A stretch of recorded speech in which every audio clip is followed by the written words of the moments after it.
ആയിരങ്ങൾ പങ്കെടുത്ത് രമേശ് ചെന്നിത്തലയുടെ ഡ്രഗ്സ് എഗെയിൻസ്റ്റ് വാക്ക്. രാസലഹരി വ്യാപനത്തിന്റെ ഉറവിടം കണ്ടെത്തി നശിപ്പിക്കുന്നതിൽ സർക്കാർ പരാജയമെന്നും സമൂഹം ഉണർന്നില്ലെങ്കിൽ വരാൻ പോകുന്നത് വൻ വിപത്തെന്നും രമേശ് ചെന്നിത്തല. വിക്ടോറിയ കോളേജ് മുതൽ കോട്ടമൈതാനം വരെ നടന്ന ലഹരിക്കെതിരെ ചെന്നിത്തല നേതൃത്വം കൊടുത്ത നടത്തത്തിൽ സമൂഹത്തിന്റെ നാനാതുറയിലെ നൂറുകണക്കിന് പേരാണ് പങ്കെടുത്തത്. കേരളത്തിൽ നടക്കുന്ന ഓരോ കുറ്റകൃത്യങ്ങൾക്കും മുന്നിലും പിന്നിലുമുള്ളവരിൽ ലഹരിക്കടിമപ്പെട്ടവരുണ്ടാവുന്നു എന്നത് ഞെട്ടിപ്പിക്കുന്നതാണ്. സ്കൂൾ കോളേജ് വിദ്യാർത്ഥികളെ ലക്ഷ്യമിട്ടുള്ള ലഹരി വ്യാപനം തടയുന്നതിൽ എക്സൈസും പോലീസും പരാജയമാണ്. ലഹരി വ്യാപനം തടയുന്നതിൽ ആഭ്യന്തര വകുപ്പ് തികഞ്ഞ പരാജയമാണ്. സർക്കാരിന്റെ ബോധവൽക്കരണ പ്രവർത്തനങ്ങൾ ഫലം കാണുന്നില്ല. പെൺകുട്ടികളെയും യുവതികളെയും കാരിയർമാരാക്കിയുള്ള ലഹരിക്കടത്ത് കുടുംബ സാമൂഹിക ബന്ധങ്ങളെ ശിഥിലമാക്കും. സമൂഹത്തെയും കുടുംബങ്ങളെയും ശിഥിലമാക്കുന്ന ലഹരിക്കെതിരെ സമൂഹം ഒന്നാകെ പൊരുതണമെന്നും ചെന്നിത്തല ആവശ്യപ്പെട്ടു. ഞങ്ങളുടെ നിലപാട് ആചാര സംരക്ഷണത്തിന് വേണ്ടി കൊടുത്ത അവിടെ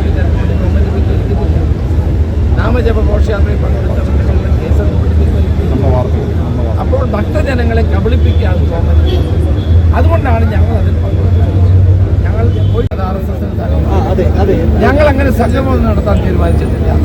ഞങ്ങൾ ഭക്തജനങ്ങളോട് വിശ്വാസികളോടൊപ്പം വിശ്വാസികളുടെ വികാരത്തെ വ്രണപ്പെടുത്തിയ ഈ ഗവൺമെന്റ് നടപടിക്കെതിരെ ഏറ്റവും ശക്തമായ മുന്നേറ്റം നടത്തിയിട്ടുണ്ട്. പൂക്കാവടി, മേളങ്ങൾ എന്നിവയുടെ അകമ്പടിയോടെയായിരുന്നു ലഹരിക്കെതിരെയുള്ള നടത്തം.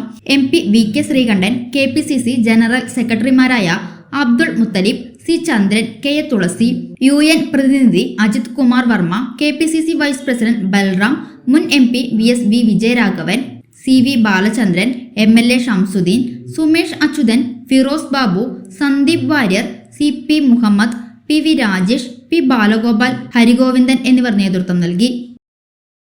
സൗജന്യ വൈഫൈ കണക്ഷൻ അങ്ങനെ വരാൻ വഴിയില്ലല്ലോ. ഫ്രീ മോഡം ഇൻസ്റ്റലേഷൻ ചുമ്മാ. സത്യാടോ, എന്റെ വീട്ടിൽ ഈ കണക്ഷനാ. തന്നെയും വിശ്വാസമില്ല. അല്ല, കേരള വിഷൻ.